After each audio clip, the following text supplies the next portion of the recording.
I think everyone who calls themselves fans of Resident Evil and survival horror in general is aware of what Sweet Home is.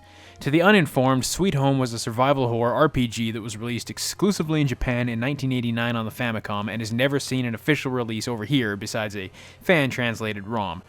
It was created by Takuro Fujiwara, who would later go on to produce Resident Evil, so to say that Sweet Home is what we have to thank for giving us Resident Evil is an understatement. Or is it? Believe it or not, the same year Sweet Home was released on the Famicom, a movie was also released, and would you believe me when I tell you that the game was actually based on this movie? I mean, there's a lot of speculation that the game came first, or the movie came first, it's an argument, but based on the research that I've found, it would seem that the movie, in fact, came out first.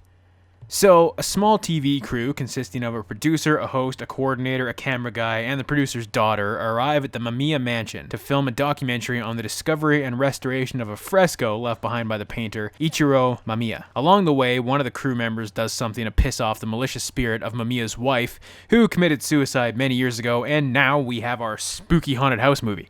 Another character shows up who owns a local gas station but just so happens to know the curse and the history behind the mansion. He's played by famous movie producer Juzo Itami, who also happened to produce this very movie as well. Right off the bat, this movie manages to capture an atmosphere and vibe that I'm actually having a hard time trying to describe. Do you remember the first time you played the original Resident Evil and started wandering around the mansion halls, but before you encountered any zombies? It's kind of like that. It's not fear per se, not total fear anyway, it's more of an uneasy feeling. This movie captures it beautifully in every shot. The movie's score is also very, very good and was composed by Masaya Matsuura, who would later go on to make the music for the Parappa the Rapper series. Yeah, I mean, you don't think of a rhythm game when you think of a horror movie, but whatever. Though there are times when it doesn't fit.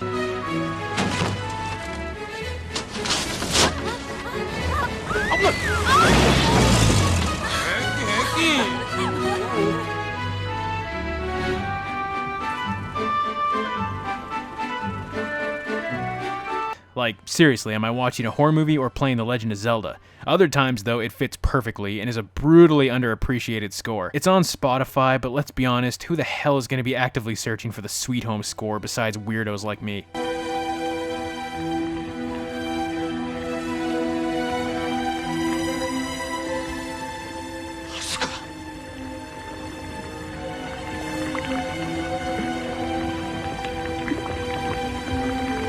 But where this movie really excels is in its practical effects. Holy hot shit fucking damn, is it some good stuff.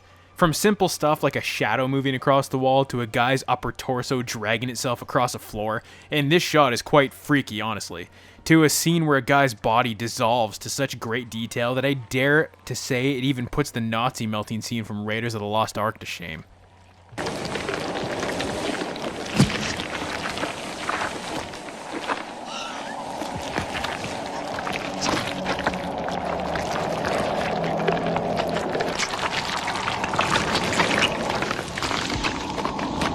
The effects were actually done by special effects guru Dick Smith, who also happened to do the effects work for Scanners and a little movie called The Exorcist. Yeah, so obviously this guy knows his shit, and nothing makes that more apparent than this monster here.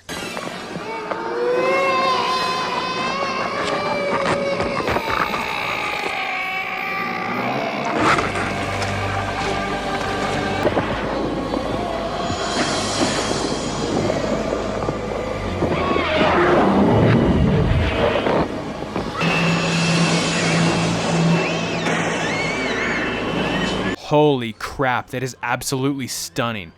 Unfortunately, for some reasons I can't fathom at all, Sweet Home has never been released in North America, and has never even seen a DVD release in Japan either.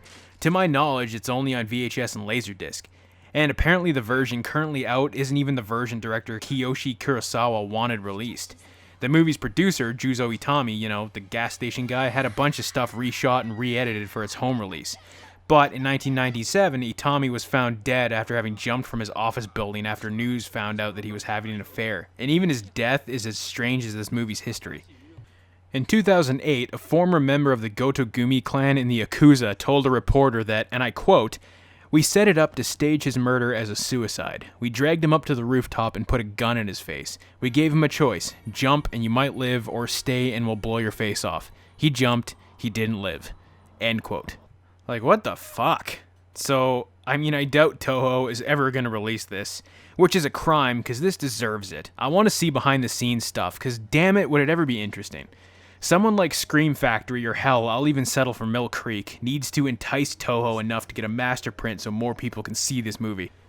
God, this movie is horribly underrated and does not deserve its obscurity. The game is fairly well known amongst gamers, but the movie is rarely talked about, and that's bullshit.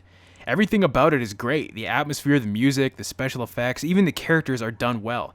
I mean, it takes a little while for things to kick off, so if a slow burn isn't really your thing, just skip this. But for anyone else, seek this out. Now, trust me, you will not be disappointed.